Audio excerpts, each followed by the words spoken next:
Alexander, we last spoke to you. You just got back to Earth from Mount Kilimanjaro. Now you got back down to Earth after your first LMP2 race of your career. Tell us all about that. Yeah, it was a pretty late deal that got put together about a week and a bit before the weekend at Paul Ricard. It was with Status, which is the team I raced with last year in GP3, and we just sort of kept chatting, and eventually a deal came about. They offered me a drive, and everything got okayed by McLaren, and I took it, and it was an incredible experience. My first endurance race that I've done, and opened up a whole new world of racing. So many more things to think about, other than just in single seaters, get in, drive it as fast as you can, and then once you get out, that's the end of the race. You know, so many more things to consider. Well, just to bring viewers up to speed, you are a race winner at GP3 F3 level, so it's interesting to get your immediate response to LMP2. So tell us some of the things that were so different and eye-opening from your perspective. Well, the actual driving of the car was quite similar in feel to all the Formula cars that I've driven. I was really surprised. Downforce and power and the carbon brakes were just fantastic, and no real difference to a Formula 3 car.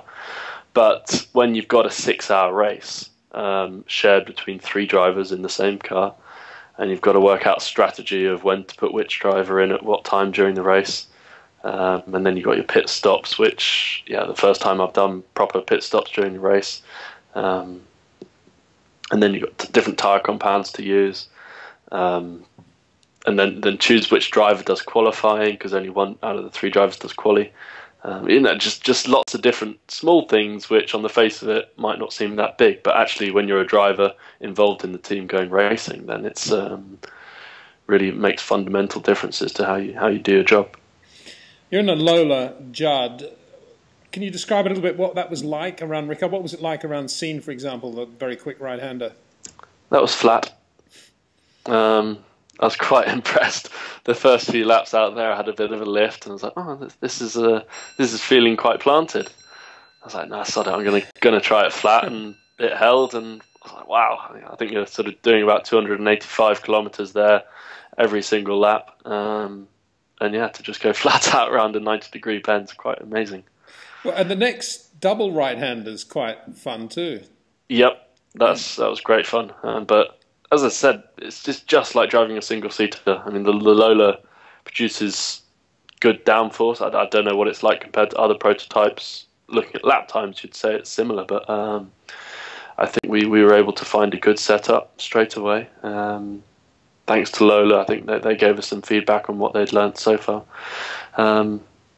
Just got dialed in the first practice session. We were up there in the times, and then I think quickest in second practice. So, yeah. And I think you finished 3rd in your class, right? The LMP2 class? Yeah, we finished 3rd in the race. Tell us a little bit about that. It was exciting, the race. Yelmer, my teammate, or one of my teammates, started the race, and we were leading for the first stint. Then we had a slightly different tyre strategy to other people. We changed tyres at the first stop. Some people double stinted straight away. So then we were within the chase for the lead for the first 3 stints. Then Dean got in the car, and he was our silver driver, which you have sort of 4 different categories of driver ranking: bronze, silver, gold, and platinum. And in the LMP2, you have to have 1 silver driver. So no disrespect to him, but he was a bit slower than Yelmer and I. So we lost a bit of ground with him in the car. But then with me back in the car at the end of the race, I sort of chipped away at it, and we overtook Brundle when he had a stop-go penalty or something. And so, having been in 4th midway through the race, we then got 3rd during my stint. To come over the line after being in the car for 2 hours and 15 minutes, I think it was quite a nice feeling to get a podium on our first event.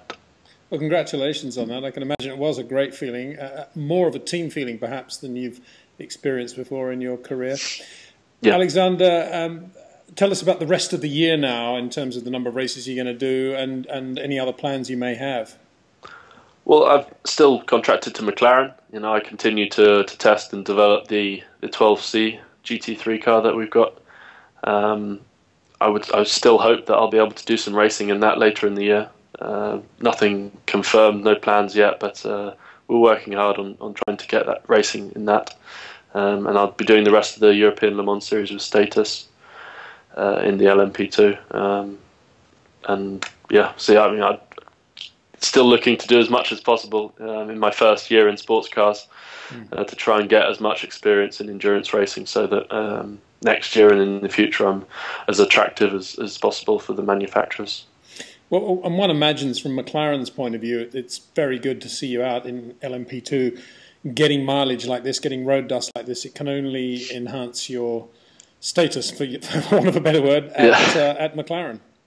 Yeah, I hope so. I mean, they were perfectly happy for me to do it, you know. They realise at the moment I'm not racing, and being a racing driver, that's obviously the number one thing you want to do. But yeah, because the format of the LMP2 races are pretty similar to what the GT3 races will be in terms of sharing the car with another driver and learning about strategy and things, I think that this experience will just benefit me massively for when I get my first race in a McLaren. The LMP2 machinery is pretty high level racing. It's not LMP1 obviously, but still you're going around tracks at some serious speeds, and to be competent, or to have proved myself that I'm competent at these speeds, and to not do anything stupid, then it obviously goes in my favour if anything were to come up. Yeah, and the World Endurance Championship in general looking stronger and stronger, with Toyota coming in, with Porsche coming in probably, and we know that the FIA President Jean Todt is definitely doing all he can to enhance that side of motorsport. So you're definitely where the manufacturers are and are likely to come to as well. So yeah, no, it looks very promising for the future. Really does. Lots of planned manufacturers that are coming into the series over the next few years. So it should be exciting times. Next outing in the car? We should have a test at Snetterton towards the end of the month. Not all confirmed yet, but that's possible. But the next race is not for, I think, 4 weeks or 5 weeks. But yeah, I'll be plenty busy enough before then with McLaren, doing testing and development with them. So looking forward to everything. Brilliant. Where are you doing the bulk of the testing with McLaren? Largely at Myra, at the test track there at Myra.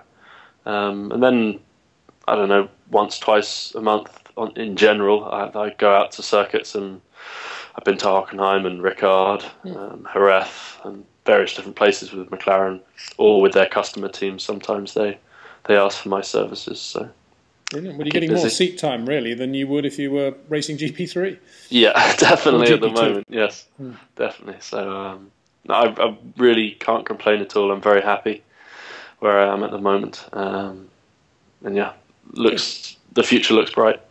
Yeah. Great. Well, thanks for spending that little bit of time with us, Alexander. Very best of luck with the upcoming events, and look forward to seeing you in the McLaren, hopefully in the not too distant future. Thanks very much, Peter. Thank you.